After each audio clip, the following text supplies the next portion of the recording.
नमस्कार दोस्तों, मैं विकास शाक्या एक बार फिर से आप सबका स्वागत करता हूं अपने चैनल पर। और आज हम डिस्कस करने जा रहे हैं मुंडक उपनिषद के तीसरे मुंडक के दूसरे खंड को। इसका पहला पार्ट हमने दूसरे खंड का पहला पार्ट पिछले वीडियो में देखा था, जिसमें हमने 5 स्टैंजास डिस्कस किए थे। आज बाकी के बचे हुए 6 स्टैंजास डिस्कस करेंगे और इसके साथ ही ये दूसरा खंड तीसरे मुंडक का समाप्त हो जाएगा और इसी के साथ पूरा का पूरा मुंडक उपनिषद भी समाप्त हो जाएगा। तो जैसा कि मैंने आपको बताया था, इसमें मुंडक उपनिषद में 3 मुंडक हैं, यानी हर मुंडक एक अध्याय की तरह है और हर मुंडक के यानी हर अध्याय के 2 भाग हैं, जिसको खंड कहते हैं। तो ये हमारा आखिरी खंड है, तीसरे मुंडक का दूसरा खंड। तो 6 खंडों में ये कुल मिलाकर था और अभी तक का जितने भी हमने उपनिषद डिस्कस किए हैं उसमें सबसे जो बड़ा है उपनिषद वो यही है अभी तक का। लेकिन सबसे बड़ा जो उपनिषद है वो बृहदारण्यक उपनिषद होता है। तो उसके बारे में कभी मौका मिलेगा तो हम जरूर उस पर डिस्कस करेंगे, लेकिन अभी तक जितने हमने डिस्कस किए हैं उनमें यही सबसे बड़ा है। तो आइए देखते हैं छठे स्टैंजा को कि छठे स्टैंजा में क्या कहा जा रहा है। छठे स्टैंजा में जो शौनक ऋषि हैं वो कहते हैं कि जो गेय का ज्ञाता है, गेय का ज्ञाता। आपने चैप्टर नंबर 13 भगवत गीता में जब हमने शुरू किया था, अगर आपने मेरी वीडियो नहीं देखी है तो भगवत गीता के चैप्टर नंबर 13 की प्लेलिस्ट जाकर देख लीजिए। वहाँ पर हमने गेय के बारे में समझा है। ठीक है, गेय वो होता है जिसके बारे में हमें जानना है। ठीक है, जिसके बारे में अंततः जिसके बारे में हमें जानना है यानी परमात्मा, वो गेय है। यानी जो जाना जाने योग्य है उसे गेय कहा जाता है, जिसको जाना जाना चाहिए। और ज्ञाता कौन है? जो इसको जाता है, जानता है। ठीक है, तो गेय का ज्ञाता यानी इसको जानने वाला परम ज्ञाता, यानी परम को जानने वाला परम ज्ञाता। ठीक है, मुक्त और आनंदमय हो जाता है। ये इसमें समझने की कोई जरूरत नहीं है कि वो मुक्त कैसे हो जाता है और आनंदमय कैसे हो जाता है, क्योंकि आनंदमय कोश में आत्मा का वास है और वो अपने वास्तविक स्वरूप में इसी आनंदमय कोश में स्थित हो जाता है, इसलिए वो आनंदमय हो जाता है। मरने की आवश्यकता नहीं होती मोक्ष के लिए। आप इस शरीर में रहकर भी मुक्त हैं यदि आप वासनाओं से मुक्त हैं और अपने आप को आत्मा के रूप में जान गए हैं और आत्मा के रूप में जानने के बाद उस परमात्मा को भी जान गए हैं। ठीक है, तो आप शरीर में रहते हुए भी मुक्त हैं, उस परमात्मा में विलीन हैं यदि आप गेय यानी उस परम को जानने वाले ज्ञाता हैं तो। और आप मुक्त भी हैं। मुक्त इसलिए हैं क्योंकि बंधन किसको कहा जाता है? बंधन कहा जाता है वासनाओं को। तो इसलिए आप मुक्त भी हैं। तो मुक्त भी हैं और आनंद भी हैं अगर आप जिसको जानना चाहिए उसे जानते हैं, यानी गेय के ज्ञाता हैं। ठीक है, ये बड़े ही सिंपल हैं लास्ट वाले, इतना ज़्यादा इसमें समझने की जरूरत नहीं पड़ेगी। 7वें श्लोक में ये बताया गया है कि जब व्यक्ति की मृत्यु होती है तो किस तरीके से, और खास करके उस व्यक्ति की मृत्यु होती है जिसके ये स्थिति आ चुकी है कि वो मुक्त और आनंदमय है, जिसकी ये स्थिति आ चुकी है जब उसकी मृत्यु होती है तो उसका तो दोबारा जन्म नहीं होना, उसे तो जो है ब्रह्म में विलीन हो जाना है।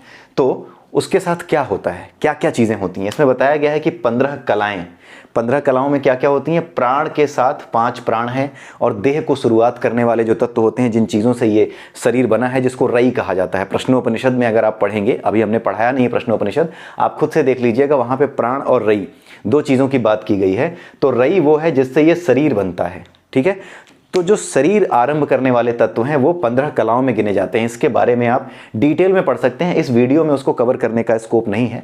ठीक है, अलग से जब हम प्रश्नोपनिषद कभी पढ़ेंगे तो वहां पर हम डिस्कस कर लेंगे। ठीक है, तो ये 15 कलाएं अपने आश्रयों में स्थित हो जाती हैं।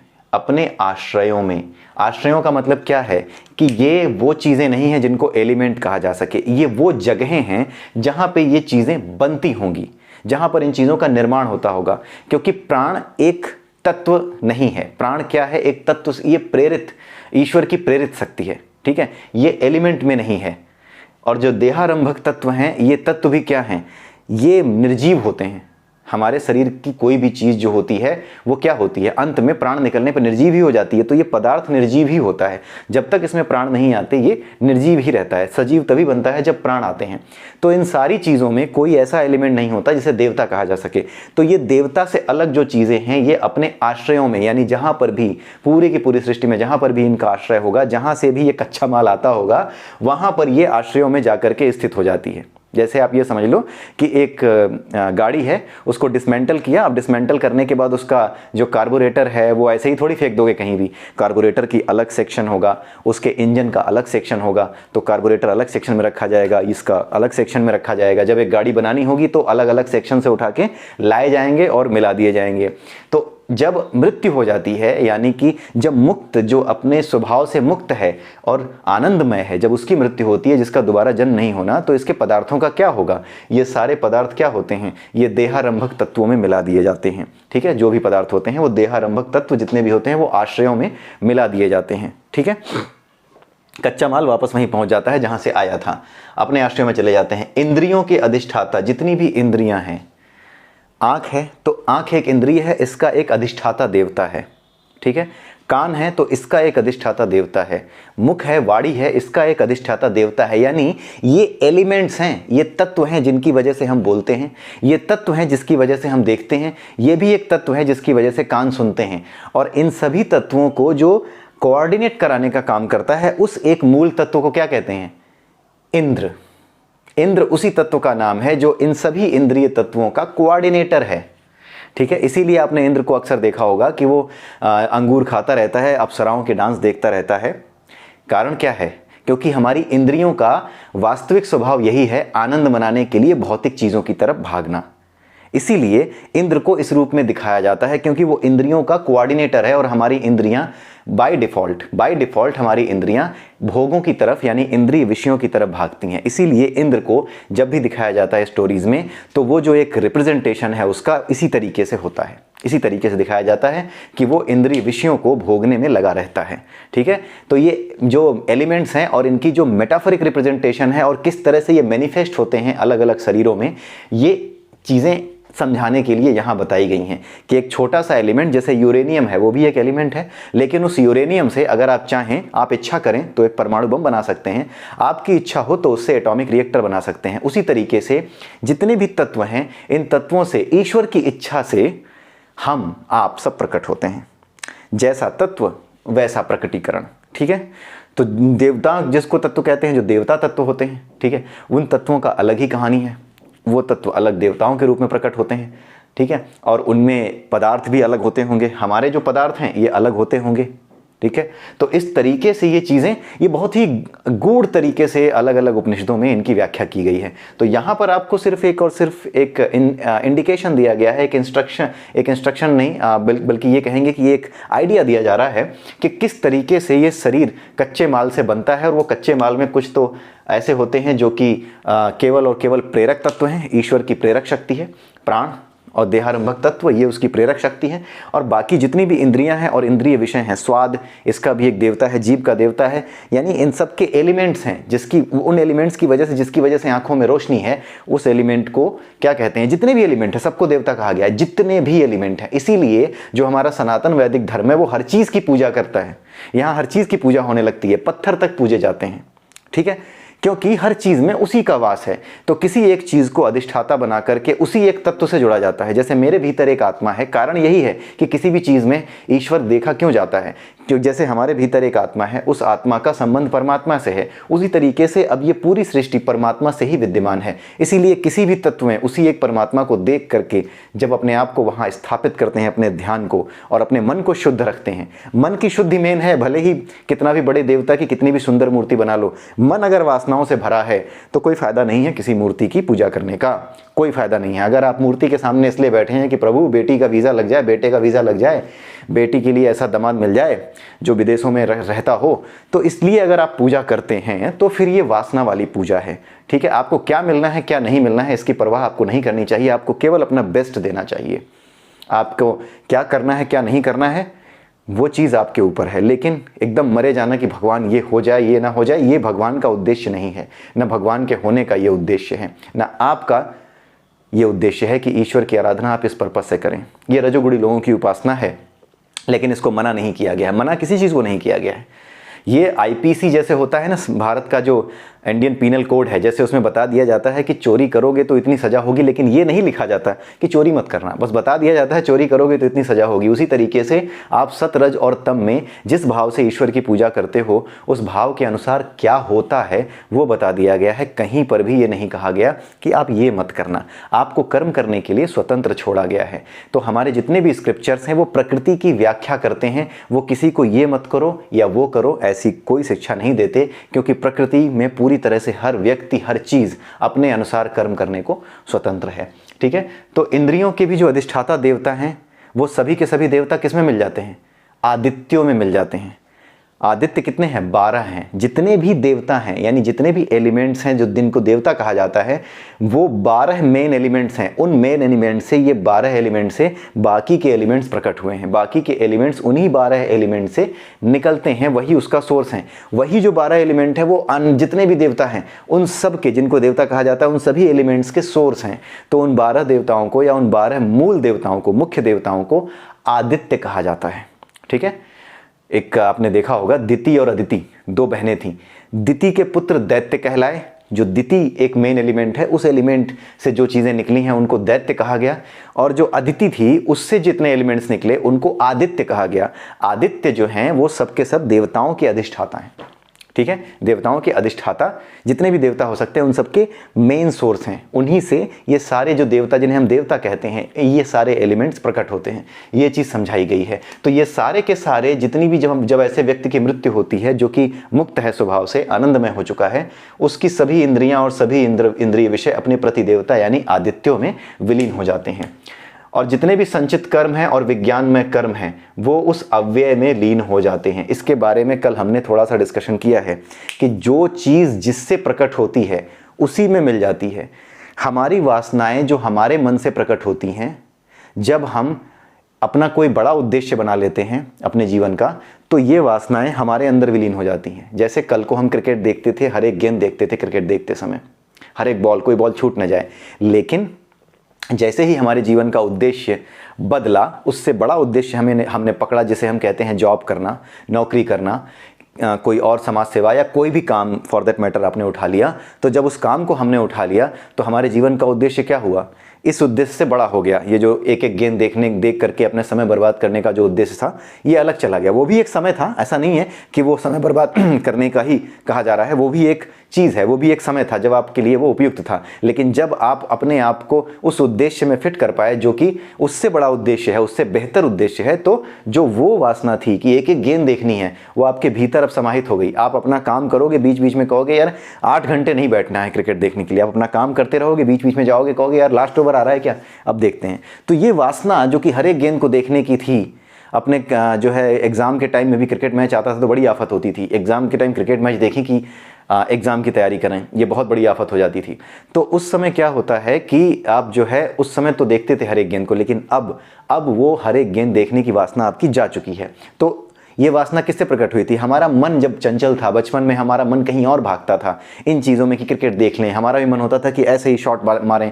तो उस समय हमारे मन की चंचलता के अनुसार, हमारे मन की जो स्थिति है, उस मन स्थिति के अनुसार हमारी वैसी वासनाएं थी। लेकिन जैसे ही हम बड़े हुए और अच्छे उद्देश्य को, बड़े उद्देश्य को पाया कि जॉब करनी है, काम करना है, तो ये जो वासना थी हर एक गेंद को देखने की, ये कब समाप्त हो गई आपको पता भी नहीं चला होगा। आखिर में आपको वो दिन याद ही नहीं आएगा जिस दिन आपने क्रिकेट में से इंटरेस्ट तो लूज़ नहीं किया, लेकिन ये जो आदत थी कि एक एक गेंद देखनी है, किस दिन आपने ये चीज़ लूज़ कर दी आपको पता भी नहीं चलेगा। ठीक है, यही होता है, ये अनुभव की बात है, इसमें कोई वो नहीं है। तो जो चीज़ ये विषय हमारी इंद्रियों, हमारे मन से उत्पन्न था, हमारा मन इस तरह का था कि एक एक गेंद देखेंगे। आज इसी मन में हमारी ये वासनाएं, हमारी ये इच्छाएं कि एक एक गेंद देखनी है, ख़त्म हो चुकी हैं। उसी तरीके से जितने भी हमारे संचित कर्म हैं और विज्ञान है, विज्ञानमय कर्म यानी जो ब्रह्ममय कर्म है, ज्ञान देना, ज्ञान लेना, ये जितने भी कर्म हैं ये किससे प्रकट होते हैं? इन सभी कर्मों का प्रकट करने वाला कौन है? परमात्मा। क्यों? क्योंकि परमात्मा ने ही अपरा को बनाया। क्यों? क्योंकि परमात्मा से ही अपरा में 3 तत्व हैं, सत, रज और तम, और इन्हीं 3 तत्वों से क्या होते हैं? कर्म उत्पन्न होते हैं। इन्हीं तीन गुणों की वजह से अलग अलग प्रकार के कर्म उत्पन्न होते हैं। ठीक है, इसीलिए इन कर्मों को उत्पन्न करने वाला कौन है? यही परमात्मा है।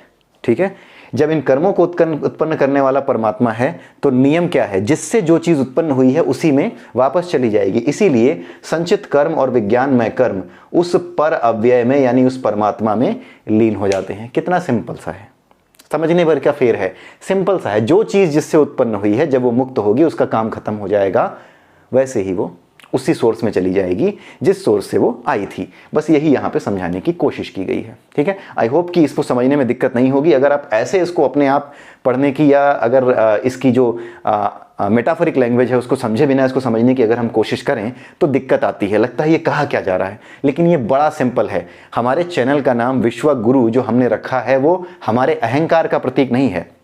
आपने देखा होगा हमारा जो चैनल है ना, उसमें विश्वा का वी और गुरु का जी दोनों कैपिटल में है। एक साथ विश्व गुरु नहीं लिखा हुआ है, विश्वा एंड गुरु ये एक साथ लिखा तो है, लेकिन जी कैपिटल में है और वी कैपिटल में है।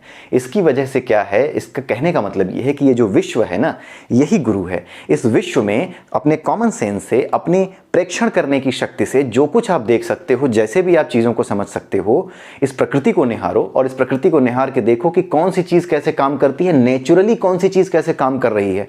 अपने आप को अनुभव करो, आप भी तो प्रकृति की ही देन हो। अपने आप को अनुभव करो कि आपको कैसे महसूस होती हैं ये चीज़ें, किस तरह से। ये तो बड़ा कॉमन सेंस है कि जो चीज़ जहाँ से प्रकट होती है वहीं रख दी जाती है, जो चीज़ जिस चीज़ से उत्पन्न है उसी में विलीन कर दी जाती है। जो चीज़ जहाँ से उठाते हो, हर एक चीज़ की एक जगह बनाते हो ना आप, तो वही नियम हर जगह फॉलो होता है। जहाँ से उठाई वहीं रख दी गई, जिससे उत्पन्न हुई वहाँ चली गई। ठीक है, इसी प्रकार से जो कुछ परमात्मा से उत्पन्न है वो परमात्मा में ही लीन हो जाता है, और जितने भी कर्म हैं वो परमात्मा से ही उत्पन्न है। क्यों? क्योंकि तीनों गुण परमात्मा के ही बनाए हुए हैं, सत, रज और तम। इसीलिए जितने भी कर्म हैं वो वापस उसी परमात्मा में लीन हो जाते हैं। अब 8वें स्टैंजा में ये बताया गया है, एक मेटाफर दिया गया है कि जिस तरह से नदियाँ समुद्र में मिल जाने के बाद समुद्र हो जाती हैं, उसी प्रकार जब व्यक्ति मुक्त हो जाता है तो उसकी आत्मा परमात्मा में मिल करके परमात्मा स्वरूप हो जाती है। इसका सिंपल सा इतना ही अर्थ है। 9वें को देखिए, 9वें में ये बताया गया है कि जो उस ब्रह्म को जान लेता है वह ब्रह्ममय हो जाता है। इसमें समझने में कुछ नहीं है। ब्रह्ममय मतलब उसी में लीन हो जाना, ऊपर वही लिखा हुआ है। और उसके कुल में कोई ब्रह्म को न जानने वाला पैदा नहीं होता। ये क्या है? ये तो ठीक है कि वो ब्रह्म को जान लेता है और खुद ब्रह्म में लीन हो जाता है, लेकिन उसके कुल में यानी उसके खानदान में कोई ब्रह्म को न जानने वाला पैदा नहीं होता। ऐसा क्यों है? हमने एक चीज़ पहले भी बहुत बार समझी है और आज भी उसको समझ लेते हैं कि हमारी जो जीवात्मा है ना, हम जिस प्रकार से कर्म करते हैं, जैसी वासनाएं अपने अंदर रखते हैं, उन्हीं वासनाओं के अनुसार हमारी जीवात्मा की जो फ्रिक्वेंसी है, मनोमय कोश में जितनी वासनाएं हैं उसके अनुसार हमारी जीवात्मा की फ्रिक्वेंसी बदलती रहती है। जीवात्मा क्या होती है? बाहर का अन्नमय कोश छोड़ दीजिए, प्राणमय कोश से लेकर के आनंदमय कोश तक जो कुछ भी है वो क्या है? जीवात्मा का हिस्सा है। और उस जीवात्मा के आखिरी कोश में यानी आनंदमय कोश में आत्मा का निवास स्थान है, और वही आत्मा के निवास स्थान के साथ जो है परमात्मा निवास करता है। एक डोर की तरह परमात्मा सभी आत्माओं को आपस में बांधे हुए है। ये चीज़ जो है हमने समझी थी पहले। अब जैसी वासना होती है उसी वासना के अनुसार हमारी जो मन है, हमारा जो मन है, मनोमय कोश है, हमारी जीवात्मा है, इसकी फ्रिक्वेंसी सेट हो जाती है। और जहाँ पर भी फ्रिक्वेंसी की बात होती है वहाँ पे वेव है। जहाँ पर भी फ्रिक्वेंसी और वेव की बात है वहाँ एनर्जी है। बिना एनर्जी के ये चीज़ें एग्जिस्ट नहीं करती। और जो एनर्जी होती है वही किस में कन्वर्ट होती है? मैटर में। इसका मतलब क्या है? ये जो लाइन यहाँ लिखी गई है कि उसके कुल में कोई ब्रह्म को ना जानने वाला पैदा नहीं होता, ऐसा क्यों कहा जा रहा है? ऐसा इसलिए कहा जा रहा है कि कोई भी ऐसा व्यक्ति, जैसे अकेले हम नहीं हैं, बहुत से ऐसे लोग होंगे, केवल अकेले अष्टावक्र जी नहीं थे, केवल अकेले अर्जुन नहीं था, ऐसे बहुत से लोग होंगे जो ब्रह्म को जानने का प्रयास कर रहे होंगे। तो जो कोई भी ब्रह्म को जानने का प्रयास कर रहा होगा, जिसने अपनी फ्रिक्वेंसी ब्रह्मनिष्ठ बना रखी होगी, यानी जिसकी इच्छा ब्रह्म को जानने की, उसमें विलीन होने की होगी, उसकी फ्रिक्वेंसी कैसी सेट हो जाएगी? उसकी फ्रिक्वेंसी ऐसे ही व्यक्ति की तरह सेट हो जाएगी जैसा कि ये व्यक्ति था जीवन भर ब्रह्म को जानने की इच्छा रखने वाला। तो जहाँ पर जैसी फ्रिक्वेंसी होती है वहाँ पर दूसरी फ्रिक्वेंसी वाली चीज़ आकर के अपने आप ट्यून हो जाती है। इसीलिए यहाँ पर यानी इसके घर में, इसके कुल में अगर इसके फ्रिक्वेंसी उस तरीके की है कि वो ब्रह्मनिष्ठ व्यक्ति की फ्रिक्वेंसी है, तो जो कोई भी अब मरा होगा जिसकी निष्ठा ब्रह्म की थी, उसकी जो है यात्रा अधूरी रह गई, लेकिन पिछले जन्म में वो ब्रह्म के प्रति समर्पित था, जानना चाहता था, अपनी यात्रा में था, लेकिन कुछ गलतियां थीं या कोई भी चीज़ थी, वो अपनी यात्रा में आगे बढ़ रहा था, तो उसकी फ्रिक्वेंसी भी किस तरह से सेट है? उसी ब्रह्म इच्छुक व्यक्ति की तरह से सेट है। तो उस फ्रिक्वेंसी के, उस ब्रह्म इच्छुक व्यक्ति की तरह सेट हो जाने के कारण वो फ्रिक्वेंसी इस फ्रिक्वेंसी से मैच करती है, इस व्यक्ति की फ्रिक्वेंसी से, इसके कुल की फ्रिक्वेंसी से। जिस कुल में ये आदमी है, ये मनुष्य है, इसके कुल की फ्रिक्वेंसी, इसके कुल की नहीं, इस व्यक्ति की फ्रिक्वेंसी से मैच करने के कारण वो फ्रिक्वेंसी इसके साथ ट्यून इन हो जाती है।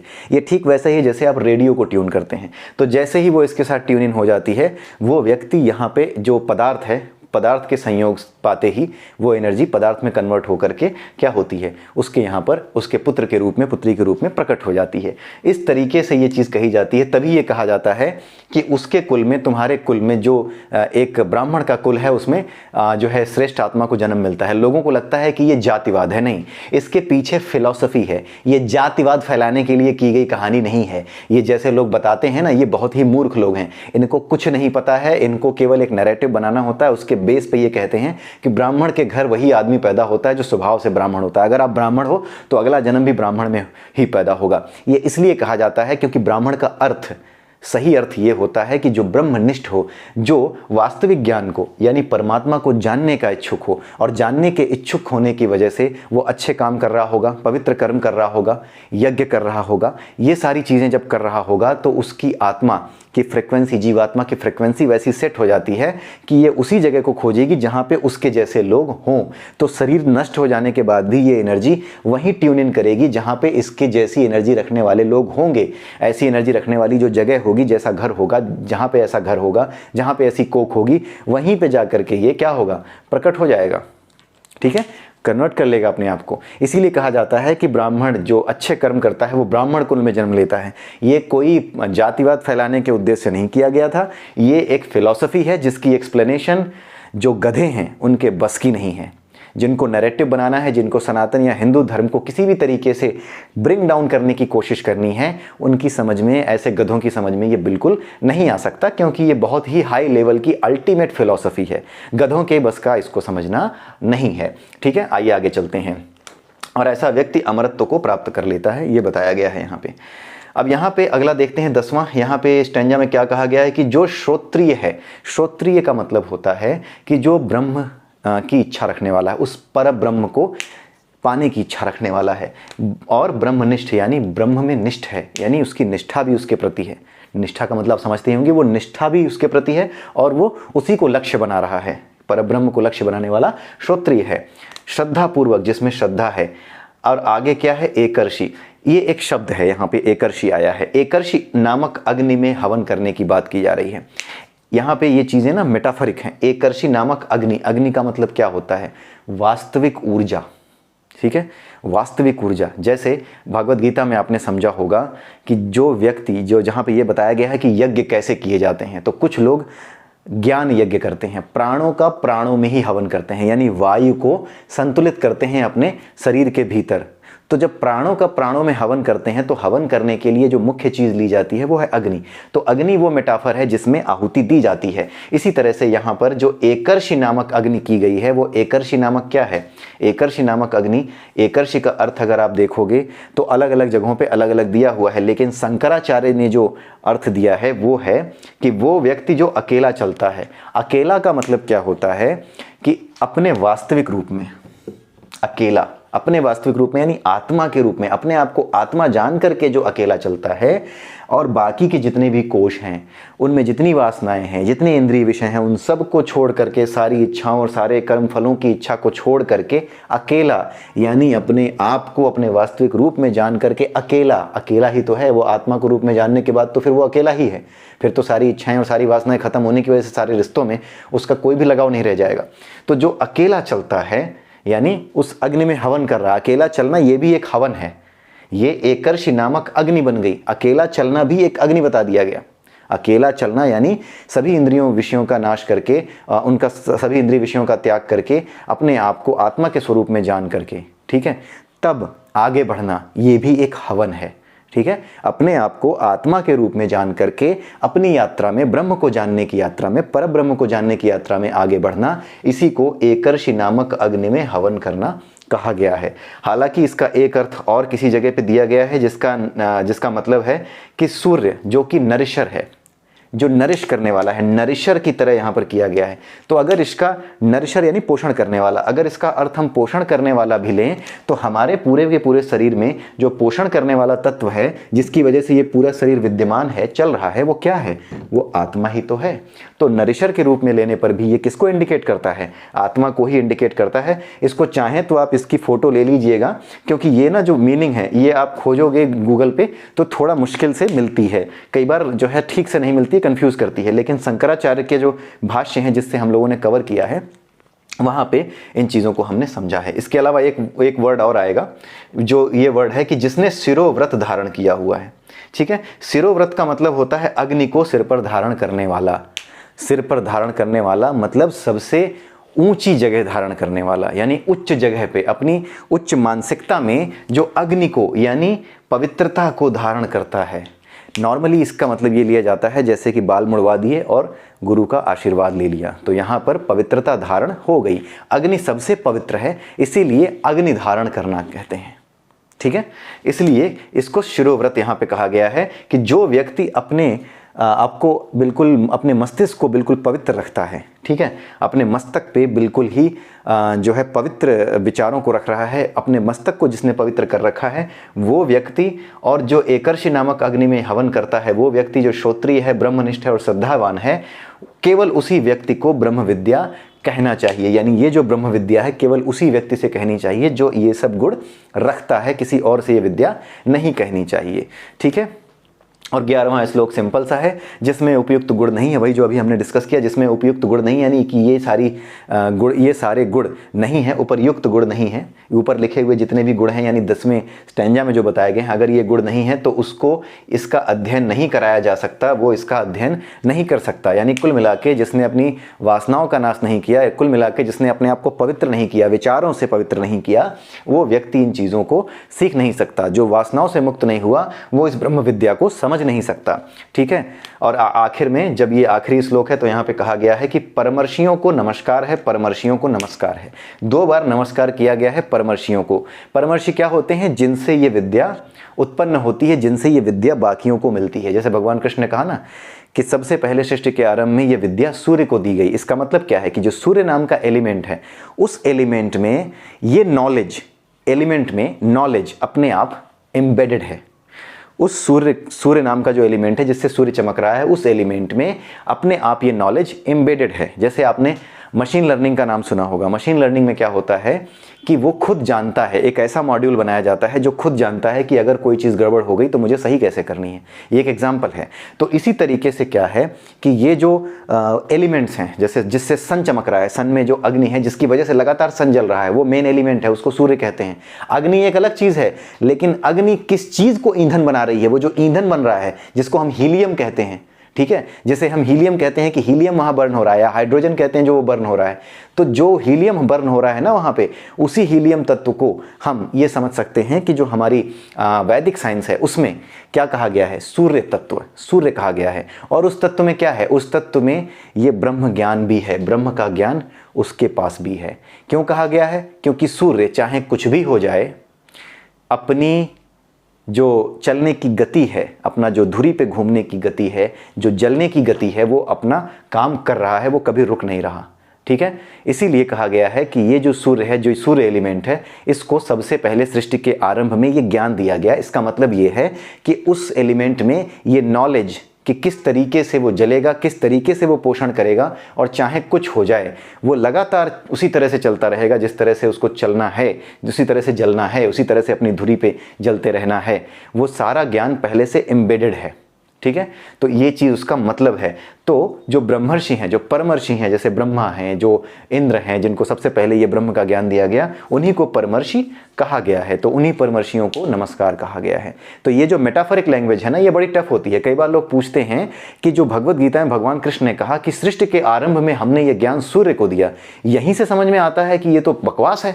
उन्हें ये समझ में ही नहीं आता कि ये जो चीज़ है ये है क्या। ये एलिमेंट है, उस एलिमेंट के पास अपने आप नॉलेज भी है। वो एलिमेंट अपने आप, नॉलेज नाम का जो एलिमेंट है जो हम एक्वायर करते हैं ना, वो ऑलरेडी उसमें सूर्य नाम के तत्व में विद्यमान होता है। जो हम एक्वायर करते हैं इस दुनिया में, वो उसके पास पहले से विद्यमान होता है। यानी वो एक खास एलिमेंट है, क्योंकि उनको नियमित रूप से चलना है, उनको कहीं रुकना नहीं है, इसलिए उनमें ये एलिमेंट पहले से डाल दिया जाता है। यानी कुल मिलाकर के जो ब्रह्म ज्ञान है वो एक ऐसा एलिमेंट है जो सबको प्रकृति से एकाकार कर देता है और अंत में परमात्मा से एकाकार कर देता है। ये मेटाफोरिक लैंग्वेज है।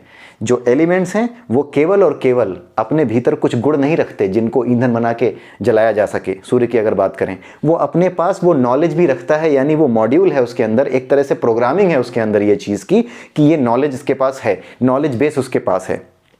तो वो उस नॉलेज बेस की वजह से लगातार बिना रुके, चाहे कुछ भी हो जाए, चाहे कैसी भी गड़बड़ी हो जाए, वो अपने आप को चलाता रहता है। भले ही पूरा ब्रह्मांड नष्ट होने लग रहा हो, फिर भी वो जलता रहेगा। यही चीज़ तो हमसे कही जाती है कि चाहे कितनी भी समस्याएं हो, कुछ भी हो, अपने आप को स्थिर रखो, अपने मन को स्थिर रखो। इसीलिए तो कहा जाता है कि ये ब्रह्म ज्ञान का मूल तत्व है, अपने आप को स्थिर करना।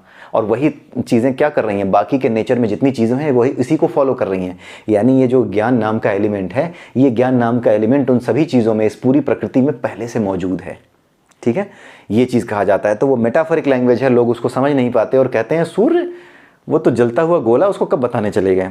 ऐसा नहीं है, समझ में नहीं आता। वो उनके लिए ये बड़ा मुश्किल है समझना। उनके लिए क्या, जो खुद हमारे जो हिंदू धर्म में जो लोग फॉलो करते हैं, इन चीज़ों को पढ़ते हैं, समझते हैं, उनके लिए भी क्या हो जाता है, मेटाफोरिक लैंग्वेज में उलझने की वजह से उनके लिए भी इस चीज़ को समझना, पढ़ना मुश्किल हो जाता है। ठीक है, तो इसी के साथ आज का ये वीडियो और मुंडक उपनिषद यहीं पे समाप्त होता है। अगले वीडियो में हम फिर मिलेंगे, तब तक के लिए जय सिया राम, जय श्री राधे, जय श्री कृष्ण।